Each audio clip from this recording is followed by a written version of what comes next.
Საღამოშვიდობის საქმის კურსი დღის შემაჯამებელი გამოშვებით ბრუნდება ეთერში, რომელსაც ბექაბაციკაძე გაუძღვება. კომისია არ დარჩენილა, რომელსაც ფრესკო არ შეუმოწმებია, მოვითხოვს ურსაც ეროვნული სააგენტოსგან დადეთ შემოწმების აქტები. ფრესკოს დამფუძნებელი ვასილ სოფრომაძე კიდევ ერთ განცხადებას არცოლებს. სოფრომაძე მისი და მისი ბიზნესის მიმართ ზეწოლაზე კიდევ ერთხელ საუბრობს. ეს ყველაფერი ხდება იმ ფონზე, რომ მე ამ ხნის განმავლობაში, ეს ზუსტად თქვენი ამ ვაქხანალის გამო დავკარგეთ 15 მილიონი პროექტიანი დოლარის პროექტი. 15 მილიონი დოლარი არ შემოვა სახელმწიფოში, არ იქნება გახსნილი 120 სამუშაო ადგილი, მილიონობით დოლარი არ შევა საქართველოს ბიუჯეტში, იმიტომ რომ მე ვერ ვუხსნი ჩემს კომპანიონებს, ჩემს თანაინვესტორებს, რა ჩაიდინა ფრესკომ ასეთი, რომ ამდენი ხნის განმავლობაში დღესაც დავააქვს სახელმწიფო საგადასახადო სამსახურთან. თბილისის მერიიდან მომდის წერილი, სადაც რეკომენდაციის სახით მირჩევენ ვიყიდო ქალაქის ერთ-ერთი მაღალჩინოსნის მიწის ნაკვეთი. ეს განცხადებაც ვასილ სოფრომაძემ ვიდეო მიმართვაში გააკეთა. კიდევ უფრო შორს წავიდა ქალაქის მერია. ჩვენ კი გვეუბნებიან, რომ ყველაფერი გავაკეთეთო განვითარებისთვის, მაგრამ როგორ უნდა განვითარდეთ ჩვენ, როდესაც ჩვენ ვაპირებთ, ჩვენი კომპანია აპირებს დიდუბეში წერეთის პროსპექტზე ჩვენი ახალი სუპერმარკეტის აშენებას. და როდესაც ქალაქის მერიიდან ოფიციალურად მომდის წერილი, რომელშიც რეკომენდაციის სახით მირჩევენ ვიყიდო ქალაქის ერთ-ერთი ხელმძღვანელის ნათესავის მიწის ნაკვეთი.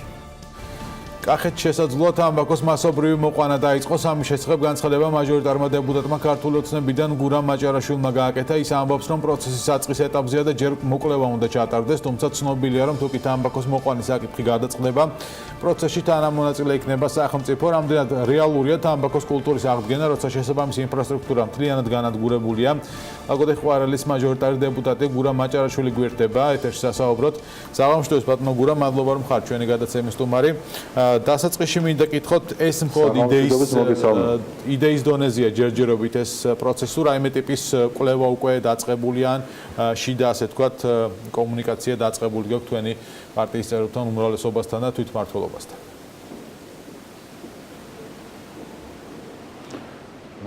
ეს საკითხი, რა თქმა უნდა, იყო იდეის დონეზე და ჩვენ გადავწყვიტეთ, რომ ჯერჯერობით კონსულტაციები გავგონო, რა თქმა უნდა, აღმოსავლური ხელისუფლების შესაბამის უწყებებთან, ამ შემთხვევაში გარემოსდაცვა და სოფლის სამინისტროსთან. თქვენ იცით, რომ ყველაზე ერთ-ერთი მთავარი დიდი გამოწვევა ნებისმიერი პროდუქციის და ამ შემთხვევაში თამბაქოს მოყვანის შემთხვევაშიც არის რეალიზება, თუ სად მოხდება მისი რეალიზება, თორემ მოყვანის თვალსაზრისით ლაგოდეხის რაიონი იყო ერთ-ერთი წარმატებული ამ კულტურის მოყვანაში და ამ მიმართულებით.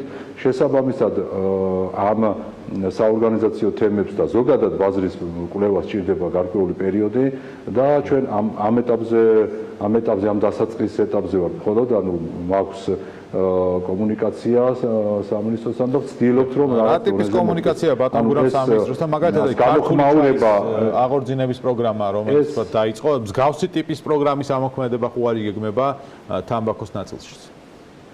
არა, ჯერჯერობით ასეთი ტიპის ამოქმედებაზე არ არის საუბარი. თქვენ თუ დააკვირდებოდით ჩემ შეკითხვას მინისტრის მიმართ, სწორედ ამაზე იყო საუბარი, რომ დახმარება ყოფილიყო აღმოსავლური ხელისუფლების მხრიდან სწორედ იმ მიმართულებების აწყობაში, რასაც ქვია ჩვენ პარტნიორ ქვეყნებთან, მათ წარმომადგენლებთან, ბიზნეს ასოციაციებთან ურთიერთობების დამყარება იმისათვის, რომ თუ იქნება მოთხოვნა თამბაქოს შესყიდვაზე, ბუნებრივია ამ შემთხვევაში უკვე მიეცემოდა საშუალება ჩვენ მოსახლეობას, რომ დაეწყო აი ამ კულტურის მოყვანა და აი სწორედ ამ ეტაპზე ვიმყოფებით. ამ შემთხვევაში ჩვენ მე არ მინდა რომ ზედმეტი მოლოდინები ქონდეს საზოგადოებას, უბრალოდ ამ ჩემმა კითხვამ ეს გამოიწვია, ასე ვთქვათ, ამ საკითხის აქტუალობა და ეს ბუნებრივიც არის. უბრალოდ საუბარია იმაზე, ბატონო გურამ, ანუ თუ წარმოება გადაწყდება, ასე ვთქვათ, ამ შემთხვევაში სახელმწიფოს როლს თქვენ იმაში ხედავთ, რომ გასაღების ბაზრებთან მოხდეს კომუნიკაცია და ეს ლოჯისტიკური ნაწილი შეიძლება აეწყოს, ხო? ამ შემთხვევაში წარმოება უნდა დაიწყოს ინვესტორმა, ხო? ამაზეა საუბარი, ინვესტიცია უნდა იყოს კერძო, თუ თამბაქოს მოყვანა და წარმოება აღდგება. იმ ფონზე, როცა თამბაქო საკმაოდ მძიმე რეგულაციებს განიცდის, არა მარტო ჩვენს ქვეყანაში, ევროპის მასშტაბითაც, მათ შორის ჩვენი მეზობელი ქვეყნების შედარებით ნაკლებად, მაგრამ თქო ევროპაში საკმაოდ მძიმე არის რეგულაციები, რომელიც თამბაქოს წინააღმდეგ წესდება. აი ამ ფონზე რამდენად მიმზიდველი შეიძლება იყოს ინვესტორისთვის, აი ამ ბიზნესში კონკრეტულად ჩართვა, მით უმეტეს ინფრასტრუქტურა, რაც მე ვახსენე, ლაგოდეხში არის უკვე ფაქტიურად განადგურებული, თავიდან არის წაშენებელი გადამამუშავებელი ქარხანა. ერთხელ მინდა აღვნიშნო, რომ თამბაქოს მოყვანა ეს არ არის მხოლოდ აუცილებლად ასოცირებული იმასთან, რომ პროდუქტი იყიდოს წარმოებელმა იმისათვის, რომ აუცილებლად თქვათ თამბაქოს სიგარეტი დაამზადოს. არის საუბარი ისეთ პროდუქტებზე, როგორიც არის ამ შემთხვევაში სამკურნალო საშუალებები, ან სხვადასხვა ტიპის პროდუქციები, მე დაახლოებით წარმოდგენა მაქვს, ეს არის ბულგარეთის და რუმინეთის ქვეყნების, სადაც ასეთი ტიპის პროდუქციებს აწარმოებენ. კიდევ მეორე ჯერჯერობით ნაადრევია, მე არ მინდა რაღაც წინასწარი რაღაც მოლოდინები გქონდეს საზოგადოებას, მაგრამ ვიმეორებ, რომ მოთხოვნა თუ იქნება და არა მხოლოდ აქ საუბარი არ არის მხოლოდ სიგარეტის წარმოებაზე, ამ შემთხვევაში აუცილებლად იქნება ჩვენი მხრიდან აუცილებლად მხოლოდ იმ შემთხვევაში თუ კი იქნება მოთხოვნა ამ პროდუქციაზე, იქნება ჩართულობა, მაგრამ მეორე საკითხს თქვენ ბრძანეთ, აუცილებლად შევეხები ინფრასტრუქტურა ნამდვილად აღარ არსებობს ამის მოყვანის და მეცაც გეტყვით უახლესი თანამედროვე ინფრასტრუქტურა აბსოლუტურად სხვანაირია და ვერანაირ შესაბამისობაში ვერ მოვა იმ ინფრასტრუქტურასთან, რომელიც 10 წლების წინ იყო. შეიძლება, არ ვიცი, რამდენიმე კვირაში, რამდენიმე თვეში გქონდეს პასუხი თუ რა ეტაპზე ვართ, საერთოდ არის თუ არა შესაძლებელი ყოველ შემთხვევაში უახლოეს დროში აი ამ პროდუქციაზე საუბარი და მის რეალიზებაზე საუბარი იმ მასშტაბებით, რა მასშტაბებით მოგვცემ საშუალებას, რომ მასობრივი მოყვანა დაიწყოს, თორემ მინი მასშტაბებით დღესაც არსებობს ეს სხვა კუთხეში და მათ შორის ჩვენთან, ჩვენს რაიონში და ახერხებენ იმას, რომ მოიყვანონ და რაღაც თავიანთი კერძო არხებით მოახდინონ მისი რეალიზება, თუმცა ეს არ არის მასშტაბური ხასიათის და აქედან გამომდინარე გვინდა რომ თუ კი ვიმეორებ იქნება ამის შესაძლებლობა, დავეხმაროთ საზოგადოებას ამ პროდუქციის გასაღებაში. კარგი, თველოდებით თქვენგან მაშინ დამატებით ინფორმაციას, საინტერესოა რა სიტყვის სოფლის მეურნეობის და გარემოს დაცვის სამინისტროს ამ თემაზე. მადლობა თქვენ რომ იყავით ჩვენი გადაცემის სტუმარი, გურამ აჭარაშვილი საუბრობდა, ლაგოდეხ ყვარელის მაჟორიტარი დეპუტატი საქმის კურსის ეთერში, ვემშვიდობებით მას და განვაგრძობთ გადაცემას. თუ გინდა რომ $1 ინვესტიცია მიიღოს, სულ მცირე ამდენივე უნდა ჩაადოს საკუთარში, მოამზადო ინფრასტრუქტურა, გაიყვანო გზები, ქვეყანა უნდა გახადო უსაფრთხო და ინვესტორს, რომელიც საქართველოში შემოდის, არაფრის არ უნდა ეშინოდეს. ამის შესახებ განცხადება საქმის კურსთან ბიზნესმენმა სოსო ორჯონიკიძემ გააკეთა. მისი თქმით, სოფლიოს ყველა განვითარებული ქვეყანა ხელგაწეული დგას და ელოდება ინვესტიციებს, ამ დროს კი საქართველოს საინვესტიციო გარემო ისეთი მომხიბვლელი უნდა იყოს, რომ სხვებს აჯობოს. ინვესტორი როცა შემოდის თუნდაც ჩვენს ქვეყანაში და უნდა გარკვეული საქმის წამოწყება. რომელ დარგში ხედავთ უმთავრეს პოტენციალს, ღვთის პოტენციალს? აი, თქვენ წარმოიდგინეთ, რამდენად სერიოზული საკითხი დააყენეთ. აი, ბიზნესმენი როცა მოდის ქვეყანაში, აი, თქვათ ნებისმიერად, თქვენ ცოტა დააპიროთ სხვადასხვა წასვლა, ან ნებისმიერმა დააპიროთ. ჯერ იწყებ რას? იწყებ იმ ქვეყნის შესწავლას. და წარმოადგენს ეს ქვეყანა. პირველ რიგში სოციალური თვალსაზრისით, პოლიტიკური თვალსაზრისით. შემდეგ იწყებ შესწავლას რა ჭირდება ამ ქვეყანას, როგორ ვითარდება ეს ქვეყანა, რა ინდუსტრია ამ ქვეყანაში განვითარებული და საერთოდ რა მოთხოვნა ახლა ამ ქვეყანას. მეორე, ინვესტიციები. სოფლიოს ყველა ქვეყანა და ეს მათ შორის შეძლებული ქვეყნების და წამყვანი ქვეყნების ყველა ხელგაწეული დგას და ყველას ინვესტიციები ჭირდება აბსოლუტურად. ამიტომ ჩვენ აი ამ სიტუაციაში უნდა ვიყოთ ძალიან მომხიბლელი ინვესტიციებისათვის, ძალიან მომხიბლელი. იმდანაც მომხიბლელი და ჩვენ ვჯობდეთ სხვებს. თუ გინდა ჩვენთან შემოვიდეს. განვითარებად ქვეყანაში არის კიდევ რამდენიმე დაუწერელი კანონი. თუ დაწერილი თუ გნებავთ, თუ გინდა $1 ინვესტიცია მიიღოს, უმცირე ერთი უნდა ჩადოს საკუთარი. უნდა მომზადო ინფრასტრუქტურა და გაუყანო გზები. ქვეყანა უნდა გახადო ადაკრიმინალური, მას არაფრის არ უნდა ეშინოდეს. თავისთავად მაგალითად ესტონელებმა კანონი მიიღეს, რომელსაც ერქვა დიდი ინვესტორებთან მუშაობის კანონი. იქ რა ეწერა, იცით, რომ დიდი ინვესტორად ითვლება ის, ვინც 10 მილიონზე მეტი ინვესტიცია ჩადო და მას უფლება აქვს 12 საათის განმავლობაში დაუკავშირდეს პრემიერ-მინისტრს, 28 საათის განმავლობაში მიიღებაზე მოხვდეს პრეზიდენტთან. გესმით აზია ლაპარაკი. და თუ საჭიროა სახელმწიფო დაცა დაიცავს მისი უფლების ნებისმიერ შესაბამისად და ასე შემდეგ, ერთ სიტყვით ხელის გულზე უნდა ვატაროთ ეს ხალხი, ოღონდ არ უნდა დაუშვათ არც მათი მონაწილეობით, არც ჩვენი შიგა დიდი ბიზნესმენების მონაწილეობით ბაზრის ასე ვთქვათ, მონოპოლიზაცია. ქალაქის გენერალური გეგმა ახლა ხან იყო მიღებული, ახლა გენერალური გეგმის მიხედვით. ახლა ინვესტორებმა უნდა იცოდეს უშუალო მოთხოვნიდან გამომდინარე, რამდენი სასტუმრო ჭირდება ქალაქს იმ ტენდენციიდან გამომდინარე და უნდა დაიგეგმოს შესაბამისად მიწის რესურსების გამოყოფა. როგორი გზები ჭირდება, რამდენი პარკინგი ჭირდება, როგორი კვების დაუდანობის კვების პროდუქტები დაჭირდება, რომ ეს იყოს, რამდენი საცხოვრებელი სახლი, რამდენი აპარტო ჰოტელი, რამდენი სამარცხვლავი, რამდენი ხუთო. ერთ სიტყვით ეს ყველაფერი თუ არ იცი ინვესტორმა, საიდან უნდა მოიძიოს ეს ინფორმაცია, ვერ საიდან. ამიტომაც ხდება ის, რაც ხდება. სადაც არის მიწის ნაკვეთს დაინახავენ, არის რავისი სისდაღველ ბრძოლა, იქნებ ის მიწის ნაკვეთი ვიღაცამ დაითიოს და კიდევ ერთი საცხოვრებელი სახლი ააშენოს. ასე ბიზნესი არ ვითარდება, იცით? და ყოველ შემთხვევაში ეფექტურად არ ვითარდება. ამიტომ მე მომხრე ვარ ყოველთვის გეგმაზომიერი განვითარების, გეგმაზომიერი განვითარების. აი აქაც სადაც ჩვენ ვზივართ ახლა. წესით თავის დროზე რო ეფიქრდათ, იმას კი არ მივიღებდით და სპონსორსის გარშემო. აი აქ უნდა ყოფილიყო, აქ არის თავდება ისტორიული საზღვარი ქალაქის. ჩვენ როდესაც ამ შენებლობას ვაპირებდით, არ შევედით ქალაქის ისტორიულ ტერიტორიაზე. იმიტომ რომ ჩვენ თავს ვეცით პატივი და ქალაქს, იმიტომ რომ გამოვედით ისტორიული ზონიდან, სადაც შეიძლება ცოტა თავისუფლების უფლება მიცე შენ თავს, მათ შორის არქიტექტურული თვალსაზრისით და ასე შემდეგ. აი აქ უნდა ყოფილიყო 19 საუკუნის თბილისი. აი ამ ადგილზე თვითონ აქ უნდა ყოფილიყო. მაგრამ ეს შეუძლებელია ახლა დღეს, იმიტომ რომ ყველაფერს დაანგრევა შედეგული. აი მაგალითად სადაც ჩვენა ვართ, ჩვენ ასეთი გზარმაზარი კომპლექსები, რომელიც აქაა და სასწავლებელი სახლები, არის ჩიხში მოქცეული. ჩვენ ჩიხში ვართ, იმიტომ რომ ჩვენ ჩასასვლელი არ აქვს მაგალითად ვახუშტის ხიდთან. ერთადერთი შანსი გვქონდა, რომ აი გზა, რომელიც მიდოდა და მისი ოდნავ გაფართოების ხარჯზე ყოველ შემთხვევაში და რაღაც გარკვეული შენობების აღების ხარჯზე, პატარა ზომის შენობების აღების ხარჯზე ჩავსულიყავით, მაგრამ ჩიხში აღარ ვიქნებოდით. აი ახლა ის გზას გაიყიდა და გზის ადგილზე სასწავლებელი სახლი აშენდა.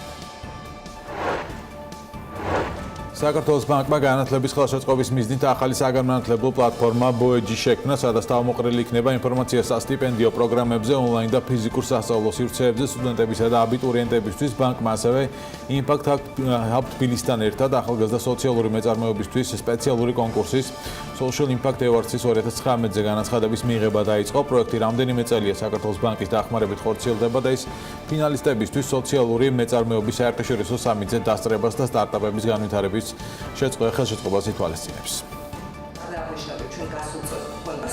რაც კი ამდენი წლის განმავლობაში ბანკს გაუკეთებია განათლების მიმართულებით, ვეცადეთ თავი მოგვეყარა ერთად და შეგვექმნა ახალი საგანმანათლებლო პლატფორმა ვებგვერდი, სადაც ყველა დაინტერესებულ ადამიანს შეუძლია მიიღოს მისთვის ძალიან საინტერესო და მნიშვნელოვანი ინფორმაცია დაწყებული სასტიპენდიო პროგრამების, დამთავრებული კონკრეტული სასერტიფიკატო პროგრამების შესახებ. მოხარული ვართ, რომ სწორედ ამ პლატფორმაზე განთავსდა განაცხადების მიღების ლინკი, ესე ვთქვათ, Social Impact Award 2019, სადაც სწორედ სტუდენტებს შესაძლებლობა აქვთ მიიღონ მონაწილეობა, შეავსონ აპლიკაცია, დაისახონ იდეები, მიზნები, მიიღონ პრაქტიკული გამოცდილება. Impact Hub თბილისი საქართველოს ბანკთან ერთად უკვე მესამე წელია მასპინძლობს პროგრამას Social Impact Awards. ამ ეტაპზე გაიხსნა უკვე 2019 წლის Social Impact Award-ის აპლიკაციების მიღება. პროგრამაში მონაწილეობის მიღება შეუძლია ახალგაზრდებს 18-დან 30 წლამდე. ამ პროექტმა მოგვცა საშუალება, რომ მივედით იმ დონეზე, რომ უკვე შეგვიძლია აი სრულად ერთ თვეში გავიდეთ ბაზარზე. ხოლო მეწარმეებს ურჩევდი, რომ გაიგონ ახალი, მიიღონ მონაწილეობა მსგავს პროექტებში, რომ უფრო დახვეწონ საკუთარი თავი, რომ იყონ მზად პროექტების განსახორციელებად. პარლამენტში რძის და რძის პროდუქტების დեղიგესგან გათავისუფლებას მხარი არ დაუჭირეს. აგრარულ საკითხთა კომიტეტის თავმჯდომარის ოთარ დანელიას განცხადებით, ჩვენ ვიკლებთ გარკვეულ თანხებს, რომლებსაც იდეაში ფერმერებისთვის პირდაპირ სარგებელი არ მოაქვს, ასევე არ აიეფებს პროდუქტს მომხმარებლებისთვის. შეგახსენებთ, არსებული რეგულაციით დեղიგესგან გათავისუფლებულია მხოლოდ 2 ლიტრზე მეტი პირველად საფუთავებში ჩამოსხმული რძე და საქართველოში წარმოებული ყველი. კანონპროექტის მიხედვით კი ერთიან საგადასახადო რეჟიმში უნდა მოქცეულიყო რძე და ნატურალური რძისგან ნაწარმოები რძის პროდუქტები. ფინანსთა სამინისტროს გათვლებით ბიუჯეტს დაახლოებით 35 მილიონი ლარი დააკლდებოდა. პოლიეთილენის აკრძალული პარკები შესაძლოა გაყიდვაში დროებით ისევ დაუშვან. პარლამენტის გარემოს დაცვის კომიტეტის ხელმძღვანელის კახა კუჭავას განცხადებით, პოლიეთილენის პარკების აკრძალვასთან დაკავშირებით მიღებული გადაწყვეტილება შესაძლოა გადაიხედოს, როგორც საქმიანი დილის ეთერში სტუმრობისას კუჭავამ განაცხადა, მწარმოებლებისთვის მიცემული დრო გადაიარაღებისთვის საკმარისი არ აღმოჩნდა. შეგახსენებთ, პოლიეთილენის პარკების გამოყენება სრულად 1 აპრილიდან აიკრძალა, თუმცა მთავრობას შემოწმების სრულყოფილი მექანიზმი არ აქვს. ქვეყანაში არ არსებობს ლაბორატორია, რომელიც იმპორტირებული პროდუქციის შემადგენლობას დაადგენს.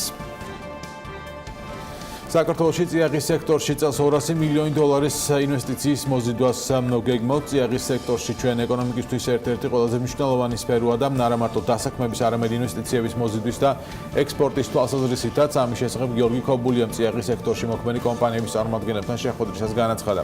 ღონისძიების ფარგლებში ეკონომიკის მდგრადი განვითარების სამინისტროს წიაღის ეროვნული სააგენტოს ხელმძღვანელმა კომპანიის წარმომადგენლებს გაწეული საქმიანობის და სამომავლო გეგმების შესახებ პრეზენტაცია წარუდგინა. გიორგი ქობულიას შეფასებით, ყოველთვის მისასალმებელი ასეთი ტიპის შეხვედრები, რადგან მთავრობა ბიზნესისგან ბევრ სასარგებლო რეკომენდაციას იღებს.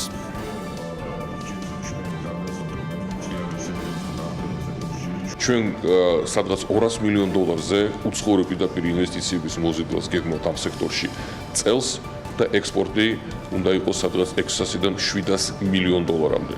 ეს არის ძალიან დიდი თანხა საქართველოსთვის, ამიტომ ჩვენ ამ სექტორს განსაკუთრებით ყურადღებას უთმობთ ყურადღებას მის განვითარებას, ამიტომ ესეთი ტიპის შეხვედრებს ჩვენ მივესალმებით, ჩვენ მივიღეთ ძალიან ბევრი, ძალიან სასარგებლო რეკომენდაცია ბიზნესებისგან, ამ რეკომენდაციებს ჩვენ უახლოეს მომავალში გავითვალისწინებთ.